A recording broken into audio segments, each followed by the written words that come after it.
오늘 말씀의 제목은 온유한 자의 행복입니다. 우리가 지난주까지 이 팔복의 말씀, 8가지 복이라고 했죠. 팔복의 말씀 가운데 2가지를 나눴습니다. 첫 번째는 심령이 가난한 자의 행복, 그리고 두 번째는 애통하는 자의 행복에 대해서 말씀을 나눴죠. 심령이 가난한 자의 행복이 무엇이라고 했습니까? 가난한 심령을 가지신 예수님을 내 마음에 모신 자가 누리는 천국의 행복이라 했습니다. 애통하는 자의 행복이라는 것은 자기 자신의 죄, 또 이웃들을 위해서, 또 이 땅에 하나님의 의가 이루어지지 못하는 그런 것에 대해서 애통하는 자에게 성령께서 함께 하셔서 천국의 위로를 받게 하신다. 이제 그렇게 말씀을 나눴습니다. 그리고 오늘은 세 번째로 이 온유한 자가 누리는 행복에 대해서 함께 생각을 해보고자 합니다. 온유라는 말이 무슨 뜻일까요? 이게 한자어로 말하면 따뜻할 온자에다가 부드러울 유자를 씁니다. 그래서 따뜻하고 부드러운 것, 그러니까 마음이 따뜻하고 부드러운 그런 상태를 온유, 그러니까 한자어로 말하면 그런 뜻입니다. 그렇다면 이 온유라는 말이 오늘날 현대를 살아가고 있는 사람들에게 이게 과연 호감을 주는 말인가? 별로 이게 썩 호감을 주지 않아요. 왜냐하면 이 마음이 따뜻하고 부드럽다, 이런 사람을 생각하면 여러분 어떤 사람이 떠오릅니까? 이 자연스럽게 유약한 성품의 소유자, 이렇게 생각을 해요. 그러니까 예를 들면 이런 사람을 떠올리게 된다는 겁니다. 이 성격이 부드러우니까 이 다른 사람에게 싫은 말을 한마디도 못해요. 싫은 소리 못해요. 그리고 우유부단해서 뭐를 맡겨도 안심이 안 돼요. 이 일을 과연 저 사람이 제대로 해낼 수 있을까? 그리고 막 지나칠 정도로, 그러니까 막 비굴하게 굽실굽실 거리는 그런 사람, 그러니까 이런 사람으로 생각을 한다는 것입니다. 그리고 이 온유한 사람 하면 이 사람은 항상 손해보는 사람이야, 실속도 없는 사람이야, 이제 그렇게 여긴다는 거예요. 그래서 별로 인기가 없어요, 온유한 사람. 오늘 우리가 살아가고 있는 이 사회는 적자 생존 시대예요. 그러니까 강한 자만 살아남는 그런 사회를 살아가는 적자 생존. 이 각박한 세상 속에서 다른 사람들과의 이 경쟁 속에서 살아남으려면 강한 사람이 돼야 된다는 거예요. 스스로 실력도 갖춰야 되고요. 남들보다 노력은 배나 해야 되고 공부도 열심히 잘해야 돼요. 남들은 쉴 때 나는 부지런히 일도 해야 되고요. 그렇게 해서 돈도 있어야 되고 실력도 있어야 되고 강한 어떤 카리스마가 있는 그런 자가 되어야 살아남을 수 있다. 세상이 그렇게 만들어가고 있어요. 왜 그래야 됩니까? 그래야 내가 남들보다 좀 윗자리에 앉아가지고 군림할 수 있으니까. 나보다 약하고 없는 사람 다스릴 수 있으니까. 그런데 오늘 예수님의 말씀을 보시면 온유한 자가 복이 있대요. 복이 있대요. 성도들이 이 말씀을 읽으면서 고개를 갸우뚱해요. 아니, 온유한 자가 복이 있어? 그리고 온유한 자가 땅을 기업으로 받는대요. 이게 도대체 무슨 말이야? 무슨 말 같지도 않은 소리를 하고 있어? 그렇게 생각해요. 아니, 우리가 살아가는 세상을 이렇게 한번 보면 능력 있는 자가 잘 되고 또 기왕이면 강력한 능력을 가지기를 우리가 다 바라지 않습니까? 교회 와서 기도해도 하나님, 우리 자녀들이 세상 속에서도 좀 잘 되어서 높은 자리도 올라가고 아주 유망한 직업도 갖고 돈도 많이 벌고 그렇게 되기를 다 기도하잖아요. 그러면서 이 자녀들이 좀 유약한 모습을 보일 때면 저게 그냥 약해 빠져가지고 이런 말을 할 때가 얼마나 많습니까? 자, 그렇다면 오늘 예수님 말씀이 문제가 있는 걸까요? 그렇지 않습니다. 우리의 생각과 예수님의 생각이 다를 뿐입니다. 우리의 생각에는 무슨 일이든지 완벽하게 처리할 줄 아는 능력이 있어야지 인정도 받고, 또 이 무한 경쟁 사회에서 남들보다 뒤처져서는 안 되고, 또 남들과 비교해서 내가 월등하고 우월해야지 살아남을 수 있을 것 같아요, 우리 생각에는. 근데 주님의 생각은 그게 아니라는 겁니다. 자, 우리가 이 온유라고 하는 말을 오해하고 있기 때문에 그래요. 주님이 말씀하시는 온유, 이게 무슨 뜻인지 바르게 알아야 될 필요가 있습니다. 자, 주님이 말씀하시는 온유는요, 선천적으로 타고난 부드러운 성품 이런 것을 말하는 것이 아닙니다. 이게 무슨 마음이 착하고 어수룩한 사람을 말하는 것도 아니에요. 무기력하거나 우유부단한 그런 것을 의미하지도 않습니다. 무슨 타고난 순둥이 같은 그런 성품을 말하는 것도 아니에요. 주님이 말씀하시는 온유란, 잘 들으십시오, 성령님이 나를 다스림으로써 나타나는 온유라는 겁니다. 온유란 말을 헬라어로 프라우스라고 하는데, 이 프라우스라는 말은 마치 사나운 개, 들짐승 같은 사나운 개가요, 인간에게 잘 훈련되어져요. 다루어져요. 그래서 앉아! 그럼 앉고, 일어서! 하면 일어서고, 조용히 해! 그럼 입을 다물고, 뭘 집어던져 물어와! 그럼 물어오고 하는 것처럼 길들여주고 말을 잘 듣게 되었을 때 쓰이는 말이 프라우스, 온유란 말이에요. 그러니까 이 온유란 말이 사람에게 쓰일 때는요, 성령님에 의해서 그렇게 다스려지고 훈련되어지는 거예요. 그래서 하나님의 말씀에 복종하게 하는 사람이 바로 온유한 사람이라는 겁니다. 하나님의 말씀에 의해서 훈련되어져요. 그래서 우리의 생각과 말과 행동이요, 하나님의 말씀에 의해서 다스려지는 상태예요. 우리의 죄성이 말씀에 의해서 다스려지고 우리의 불같은 성품도 성격도 말씀에 의해서 다스려졌을 때에 그 사람이 온유한 사람이라는 거예요. 그래서요, 이 온유는 어떻게 보면 내면적인 성품이라고도 할 수 있지만 반드시 겉으로 드러나게 되어 있습니다. 먼저는 하나님 앞에서 드러나고요, 둘째는 사람 앞에서 드러나요.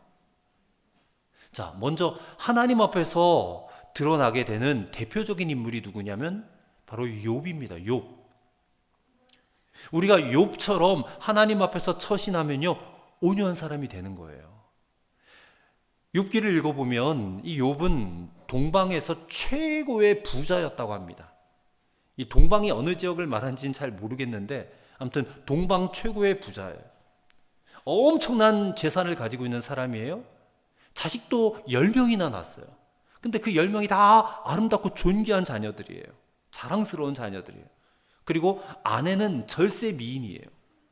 남부러울 것이 없어요. 세상의 모든 즐거움과 모든 행복은 다 누리고 살았던 사람이 욥이라는 사람이에요. 근데 우리가 알다시피 그는 하루아침에 거지가 되잖아요. 사탄이 그를 친단 말입니다. 재산 다 잃어버리게 하고 사기맞게 하고 자녀들은 한순간에 지붕이 무너져서 다 죽어버려요. 심지어는 자기 몸에 병이 들어요.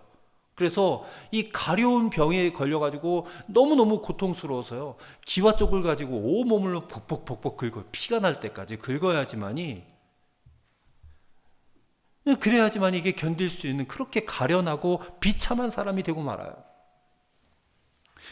그런 일을 당했던 욥이 그러면 하나님을 잘 섬기는 사람이었는데, 그러면 자기를 이렇게 부자로 만들어주신 하나님을 향해서 무슨 욕이라도 하고 항의라도 하고, 아니 하나님 도대체 나한테 왜 이러십니까 하고 따질 수도 있었을 것 아니겠어요? 근데 그는 그렇게 하지 않습니다. 욥기 1장을 여러분 잘 읽어보세요. 그는 어떻게 하나님 앞에 자신의 모습을 드러내냐면 겉옷을 찢고 머리털을 밀고 땅에 엎드려서 하나님께 경배하였다 그랬어요. 오히려 회개하는 자와 같은 태도를 하나님 앞에 보였다는 거예요. 여러분, 이러한 태도가 하나님 앞에서의 온유라는 겁니다. 하나님 앞에서. 또 그는 입을 열어서 범죄하지 않았어요. 그러니까 하나님을 욕하지 않았다는 겁니다. 그리고 하나님께 원망도 하지 않았어요. 욥기 1장 21절의 말씀을 들어보십시오. 이르되 내가 모태에서 알몸으로 나와 싸운즉 또한 알몸이 그리로 들어가올지라 주신 이도 여호와시요 거두신 이도 여호와시오니 여호와의 이름이 찬송을 받으실지니이다. 그는 이렇게 고백을 했단 말입니다. 여러분, 하나님 앞에서 이런 자세를 취하면 하나님께서 우리를 향해 온유하다라고 하시는 것입니다.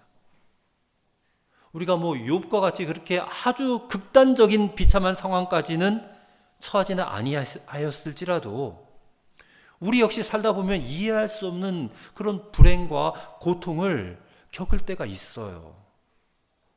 그게 너무 힘들어서 기도할 수 있는 힘조차 없어요.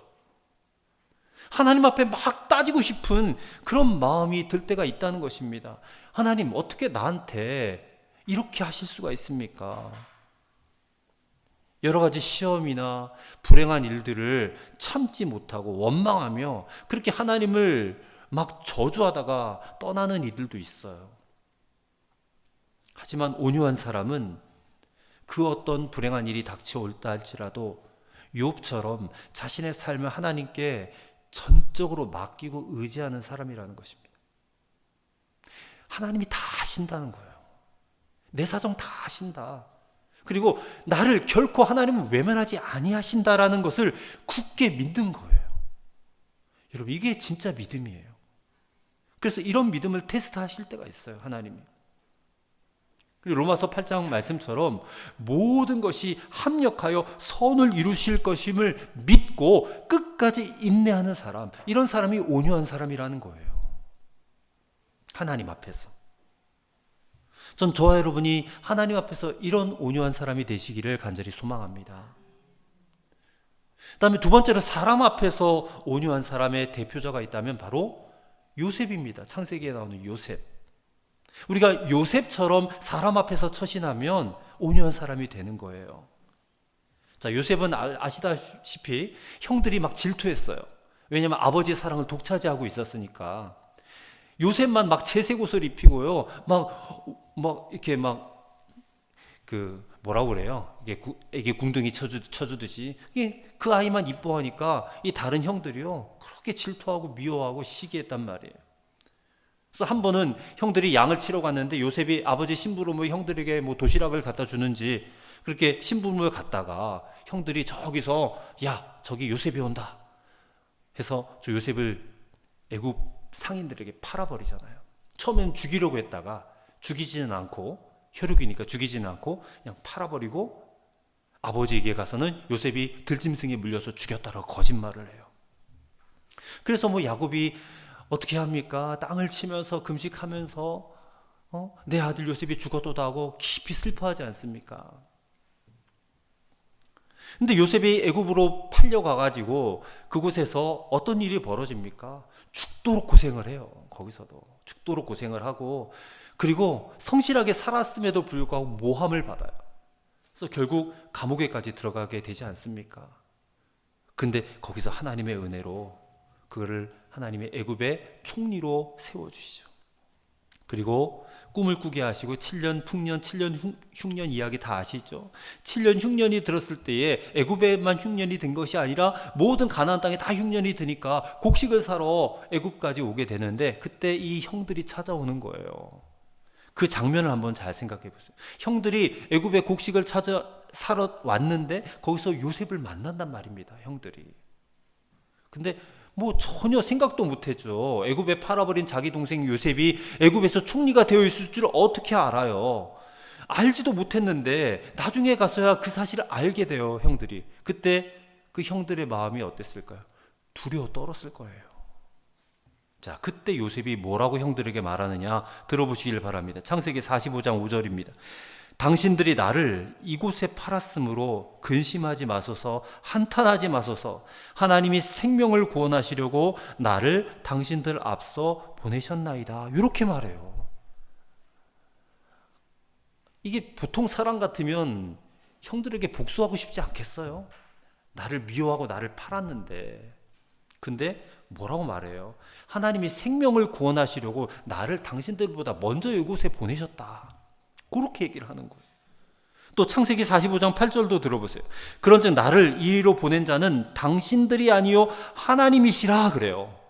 아니, 형들이 애굽으로 팔아버렸는데 자기를 애굽으로 보낸 사람은 당신들, 형들이 아니고 누구라 그래요? 하나님이 나를 이곳에 보내셨다고 그렇게 말을 하는 거예요. 여러분, 이런 사람이 온유한 사람이라는 거예요. 이런 사람이. 물론 사람의 모함을 받고 억울한 일을 당해서 고통을 받았어요. 그리고 그 고통 때문에 십수년을 고생을 했어요. 근데 지나고 나니까 이렇게 되어진 모든 것이 다 하나님의 섭리였고 뜻이었고 계획이었다라고 말할 수 있는 이 사람, 이 요셉이 온유한 사람이라는 거예요. 여러분, 성도들 중에서도 이웃들에게, 친지들에게, 교우들에게 여러 가지 상처를 받고 그로 인해서 분노와 막 미움으로 몸부림을 치고 있는 사람들이 있어요. 근데 그런 일을 겪을 때에 이야, 이것도 나와 그 사람을 다루고 계시는 하나님의 계획이다 라고 말할 수 있는 그런 용기가 있게 되기를 바랍니다. 그냥 우연히 발생하는 일이 아니라 하나님과 나를 다루고, 그 사람과 나를 다루고 계시는 하나님의 섭리구나. 그래서 온유한 사람은요, 그렇게 생각할 수 있는 사람이에요. 그래서 그 사람에 대해서 미운 감정 갖지 않는 겁니다. 너그러울 수 있는 사람이에요. 그리고 우리가 온유하면 아까도 말씀드렸듯이 하나님은 반드시 합력하여 선을 이루세요. 하나님의 뜻을 이루며 사는 사람이 되시기를 간절히 소망합니다. 근데 여러분, 제가 욥을 들었고 요셉을 예로 들었지만 성경에 보면 그 누구보다도 가장 온유하신 분이 계세요. 그분은 바로 우리 주님이십니다. 예수님이십니다. 마태복음 10장 28절부터 30절입니다. 수고하고 무거운 짐진 자들아 다 내게로 오라. 내가 너희를 쉬게 하리라. 나는 마음이 온유하고 겸손하니 나의 멍에를 메고 내게 배우라. 그러면 너희 마음이 쉼을 얻으리니 이는 내 멍에는 쉽고 내 짐은 가벼움이라 하시니라. 자, 예수님께서 당신 자신을 가리켜서 나는 마음이 온유하고 겸손하니 그래요. 그리고 자신의 온유함과 겸손한 모습을 구약성경 이사야서를 들어서 비유로 이렇게 말씀을 하셨어요. 마태복음 12장 20절에 그는 상한 갈대를 꺾지 아니하며 꺼져가는 심지를 끄지 아니하기를 심판하여 이길 때까지 하리니 라고 해요. 이게 예수님 자신을 이렇게 비유를 한 거예요. 그는 상한 갈대를 꺾지 않아요. 꺾을 수 있는 힘이 얼마든지 있음에도 불구하고 꺾지 않으신다는 거예요. 꺼져가는 심지를 끄지 않으세요. 훅 불어서 그냥 촛불을 꺼버릴 수도 있는 힘이 있지만 그것을 끄지 않고 조용히 기다리고 계시는 분이에요. 그만큼 그는 온유하셨던 분이시라는 겁니다. 아시다시피 예수님은 일평생 동안 사시면서 당신 자신을 위해서, 자기의 유익을 위해서 결코 화를 내보신 적이 없으세요. 예수님이 유대인들에게 얼마나 무시를 당했는지, 그러니까 요즘 말로 하면 정말 개무시를 당하신 거예요. 유대인들이요, 저 나사렛 예수 막 그래요. 나사렛 예수 하면 이게 막 되게 존귀한 언어 같고 그런데 절대 그런 말이 아닙니다. 이게요, 촌놈이란 뜻이에요. 나사렛에서 무슨 선한 것이 나올 수 있느냐? 나사렛 촌놈이라는 거예요. 촌놈. 그런 모욕과 경멸을 다 받으신 분이 예수님이세요. 근데 그것 때문에 한 번도 화를 내신 적이 없어요. 우리 같으면 어떻겠어요? 막 촌딱이 뭐 시골에서 자라와가지고 서울 상경해가지고 네가 뭘 할 줄 알아 이렇게 말하면 굉장히 기분 나쁘지 않겠습니까? 근데 예수님은 그런 적이 없으셨다는 거예요. 또 한 번은 바리새인 집에 초대를 받으셔 식사를 하러 가셨는데, 이 보통은 사람을 초대해 놓으면 굉장히 정중하게 대접하는 것이 유대인들의 관례인데 이 사람이 초대해 놓고 예수님을 마치 거지 취급을 해요. 거지 취급을 해요. 발 씻을 물도 안 주고 막 그렇게 막대하고 그렇게 했단 말이에요. 굉장히 무례한 대우를 받으셨지만 그것 때문에도 예수님은 화를 내신 적이 없으셨다는 거예요. 근데 예수님이 언제 화를 내셨느냐? 백성들의 유익을 위해서 필요하다고 여기실 때는 화를 내셨어요. 우리가 잘 알다시피 성전 청결 사건 아시죠, 여러분? 본래 성전은 만민이, 내 백성이 기도하는 집이다. 근데 거기서 지금 장사꾼들이 막 와서 장사를 하고 시끄럽게 하고 성전에 와서 조용히 기도하고 예배를 드리려고 하는 사람들이요, 그 속에서 기도도 하지 못하고 예배도 드리지 못하는 것을 보시니까 화가 나신 거예요. 회초리를 들고 막 장사하는 사람들 다 내어 쫓으셨단 말이에요. 또 이 세상에 불의한 어떤 죄악들을 보실 때 또 예수님은 화를 내셨어요.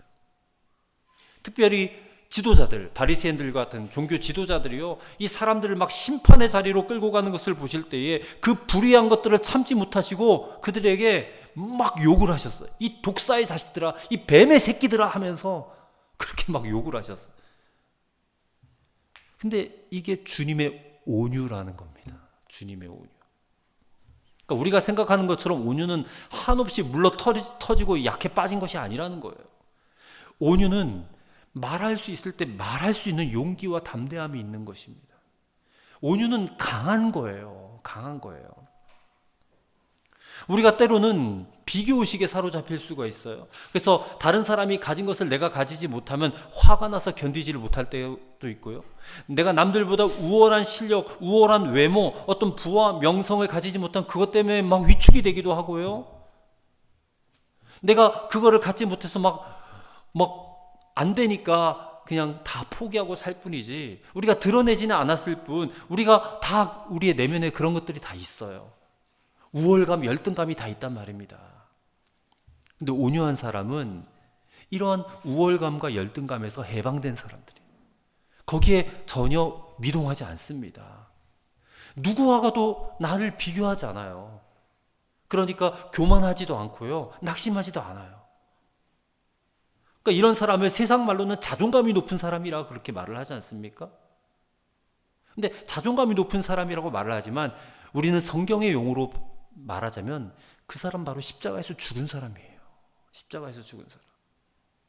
누가 나에 대해서 어떤 말을 한다 할지라도, 무슨 오해나 무시나 경멸을 말을 한다 할지라도요, 나는 죽었으니까 막 때려도 꼬집어도 죽은 자는 반응하지 않지 않습니까? 누가 나를 막 치켜 세워줘도 내가 뭐 한 게 있다고 하면서 거기에 대수롭지 않게 반응을 하는 거예요. 죽은 자는 말이 없는 거예요. 마틴 로이드 존스라는 목사님이 이런 말을 했습니다. 진정한 온유란 다른 사람이 나에게 대하는 것에 대해서 내가 어떠한 반응을 보이느냐에서 찾아볼 수 있다라고 말을 했습니다. 그러니까 막 나를 칭찬할 때에 내가 거기에 막 휘둘려서 빠지지 않고, 나를 조롱하고 무시할 때에 막 당황하거나 화를 내지도 않고, 오히려 모든 것을 하나님의 손에 의탁하고 감사하는 사람, 이런 사람이 온유한 사람이다, 그렇게 말을 하고 있는 것입니다. 저와 여러분이 이와 같은 온유한 사람이 다 되어지시기를 간절히 소망합니다. 그렇다면 이렇게 온유한 사람이 누릴 수 있는 행복이 무엇이라고 말씀하고 계시죠? 오늘 땅을 기업으로 받을 것이요 그랬죠. 땅을 주신대요. 그러면 이 말씀을 문자 그대로 생각해 보면 굉장히 난점이 있어요. 지금도 그렇지만 예나 지금이나 땅을 많이 소유한 사람은요, 이렇게 온유한 사람이 아니라 대개는 땅 욕심이 많은 사람이 땅을 많이 가지고 있잖아요.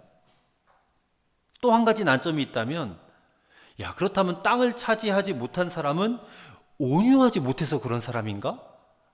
이런 생각을 또 할 수가 있어요. 이 도대체 땅을 기업으로 받는다라는 말이 무슨 뜻일까?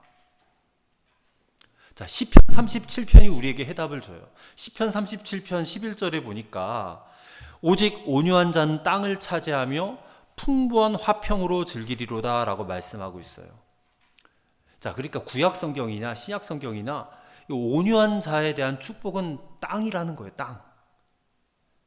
자, 특히 시편 37편에서 땅에 대해서 자세하게 말씀을 하고 있어요.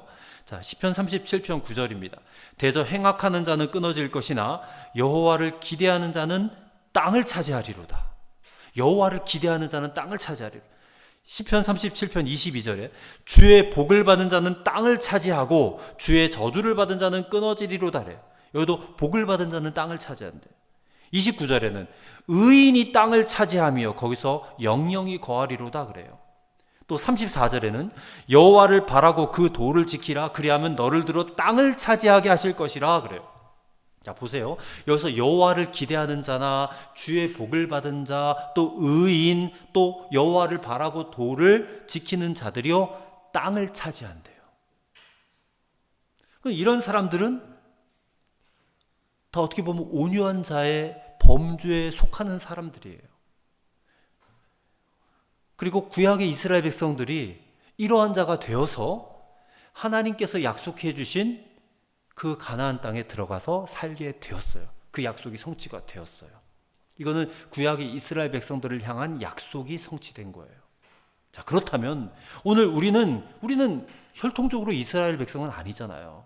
그럼 신약 시대를 사는 저와 여러분들, 우리가 땅을 차지하게 된다라는 것은 무슨 뜻일까? 이것은 이 땅에 있는, 지상에 있는 땅을 말하는 것이 아니라 장차 성도들이 들어가서 살게 될 새하늘과 새 땅을 말하는 거예요. 새하늘과 새 땅. 요한계시록 21장 1절 말씀에 새하늘과 새 땅이 하늘에서부터 이 땅에 내려온다고 그랬어요. 그것을 우리 모든 그리스도인들이 유업으로 받게 된다고 그랬습니다. 여러분, 이 세상 사람들은요, 강하고 욕심이 많고 어떻게 보면 법과 질서를 무시하는 자들이 땅을 많이 차지해요. 근데 여러분, 그런 거 하나 부러워할 것 없습니다. 하나 부러워할 것 없어요. 진짜 땅, 진짜 하나님이 주시려고 하는 땅, 그것은 바로 천국의 기업인 줄 믿습니다. 그것을 받아야지. 이 땅에 있는, 눈에 보이는 땅 많이 가지고 있다고 해 무슨 소용이 있습니까?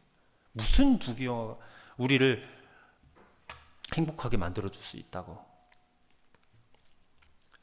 진짜 땅을 받아야 될 줄을 믿습니다. 천국의 기업은 온유한 자가 받게 된 줄을 믿습니다. 왜냐하면 온유한 자는 예수 그리스도에게 속한 자이기 때문에. 예수 그리스도께 속한 자는요, 하늘의 축복과 땅의 축복이 다 그들의 소유가 된다고 말씀하고 있어요.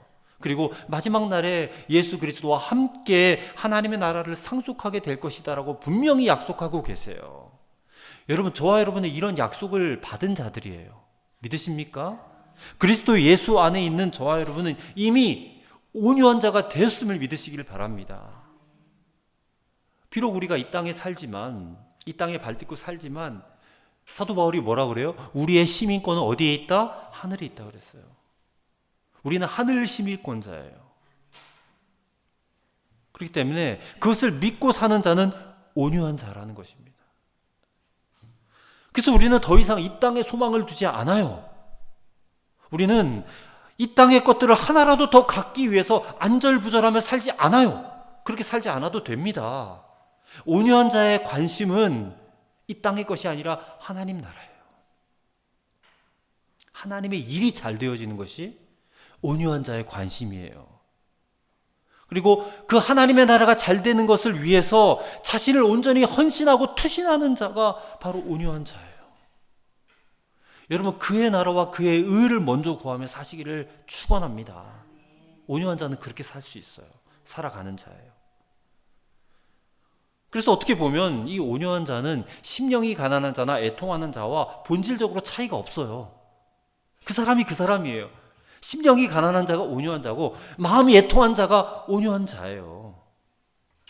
왜냐하면 심령이 가난한 자에게 허락하신, 약속하신 천국이나 온유한 자에게 약속하신 기업의 땅이나 이 다 같이 하나님이 다스리시는 나라 아닙니까?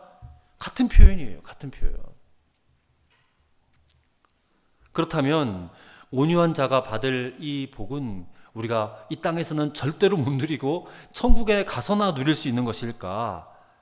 그렇진 않더라고요. 이 천국이요, 미래적인 의미가 있지만 현재적인 의미도 있어요. 그래서 장차 성도들이 들어갈 천국도 있지만 이 땅에서도 천국을 누릴 수 있다라는 것입니다. 그래서 하나님의 나라 항상 양면성이 있다고 그래요. 양면성. 여러분이 예수님을 마음의 구주와 주인으로 모셔드리셨죠. 그러면 이미 우리는 다 온유한 자가 되었습니다. 저와 여러분은 하나님 앞에서 욥처럼 하나님 앞에서 온유한 자가 되었고요. 그래서 욥처럼 어떤 어려움이 찾아왔다 할지라도 도리어 하나님을 경배하는 자가 되셔야 될 줄을 믿습니다. 또 저와 여러분은 요셉처럼 온유한 자가 되었어요. 저와 여러분을 미워하고 모함하는 이들로 인해서 우리 인생이 막 꼬일 대로 꼬이고 온갖 고난을 겪는다 할지라도 이 모든 것이 다 하나님의 경륜, 하나님의 계획과 섭리 안에서 되어지고 있다라고 말할 수 있는 그런 요셉과 같은 자가 된 줄을 믿습니다. 그리고 그 무엇보다 우리는 예수님처럼 온유하기를 바랍니다. 상한 갈대를 꺾지 아니하시고 꺼져가는 심지를 끄지 아니하시는 예수님처럼 자신의 유익에 대해서는 잠잠하지만 불의와 죄악에 대해서는 용기와 담대함으로 반응하시는 예수님과 같은 자가 되시기를 바랍니다. 그리고 이런 온유한 자가 어떤 천국을 누리느냐? 가장 먼저 우리의 가정에서부터 하나님의 질서가 세워지는 그런 가정천국을 기업으로 받게 된다는 것이에요. 이게 우리가 누릴 수 있는 가장 큰, 이 땅에서 누릴 수 있는 하나님이 주시는 기업이라고 저는 믿습니다. 여러분이 가정에서 온유한 자로 사시면 여러분 가정천국이 이루어질 것입니다. 그럼 나는 우리 가정에서 온유한 사람인가를 살펴보셔야 돼요. 나는 온유한 남편인지, 나는 온유한 아내인지, 나는 온유한 부모인지, 온유한 자식인지. 온유하면 땅을 기업으로 받는다고 하셨으니까 온유한 남편은 온유한 아내를 기업으로 받고요. 온유한 아내는 온유한 남편을 기업으로 받아요. 온유한 부모는 온유한 자녀를 기업으로 받고 온유한 자녀는 온유한 부모를 기업으로 받게 되는 것입니다. 우리 각자가 서로가 서로에게 기업이 될 수 있다는 거예요. 세상에 나가서도 마찬가지입니다. 내가 나가서 무슨 일을 할 때 다 사람 상대하는 일들이잖아요. 그러면 그 사람들에게 내가 온유한 사람이 되면요, 하나님은 그 사람을 내게 기업으로 주신다는 거예요. 심지어 어떤 사람이 나에 대해서 헐뜯고 비방하고 막 그런 사람이 있다 쳐요. 그러면 이 사람 같으면, 일반 사람 같으면 막 똑같이 해주고 싶잖아요. 눈에는 눈, 이에는 이 하면서 똑같이 대하고 싶은데 절대 그렇게 하지 마시고 여러분 그들에 대해서 온유하시기를 바라요. 예수님처럼. 그러면 하나님께서 반드시 그 사람을 나에게 기업으로 주실 거예요. 성령께서 우리의 마음과 우리의 입술과 우리의 모든 행동을 통제해 주실 거예요. 성령의 통제를 받아야 돼요. 그래서 성령님께 오직 순종하고 순복하는 자가 되시기를 바랍니다. 그러면 말씀처럼 땅을 기업으로 받는, 눈에 보이는 그런 물질적 땅이 아니라 하나님이 주시는 천국의 기업, 이 땅을 기업으로 받는 저와 여러분 다 되시기를 주의 이름으로 간절히 축원합니다. 기도하겠습니다. 온유한 자에게 땅을 기업으로 주시겠다고 약속하신 주님, 예수 그리스도를 구주와 주님으로 모신 우리는 이미 온유한 자가 되었음을 믿습니다. 하나님과의 관계에서, 이웃과의 관계에서 나의 태도와 나의 처신이 온유한 자의 모습이 되게 하여 주옵소서. 무엇보다 우리의 가정에서부터 온유한 자로 살게 하여 주옵소서.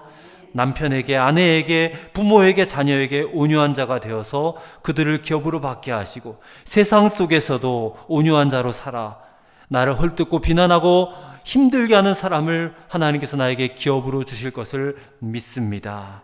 그렇게 해서 오직 성령으로 인하여 우리의 마음과 입술과 행동이 통제받고 순복함으로 온유한 자가 되어서 하나님이 주시는 천국을 기업으로 받는 우리 모두가 되게 하여 주시옵소서. 예수님 이름으로 기도하옵나이다. 아멘.